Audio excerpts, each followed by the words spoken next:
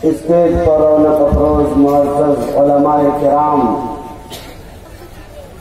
दूर दराज से तशरीफ लाए हुए निहायत ही मुअज़्ज़ज़ और मुहतरम सामईन निज़ाम, मदरसा फलाहुल मुस्लिमीन में आज आखिरी नशिस्त इजलास आम के नाम से मुनाफिद है और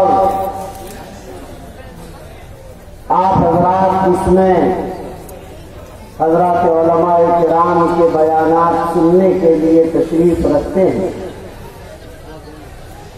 आप हजरात का इतनी बड़ी तादाद में यहाँ तशरीफ लाना अपने अमीर से मोहब्बत की अलामत और अपने अमीर शरीयत दामत बरकातुहुल आलिया के बयानात को सुनकर उस पर अमल के जज्बे से तशरीफ लाए हैं। अब ताला शानहू हमारे और आप सब के इस जज्बे को बेहद कबूल फरमाए।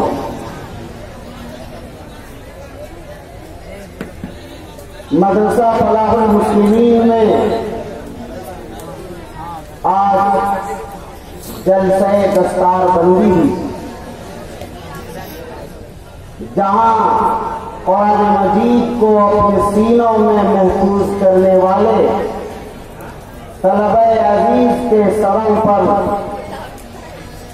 हजरत अमीर शरीयत दामत बरकातुहुल आलिया और दीगर उलमाए किराम दस्तार बांधेंगे।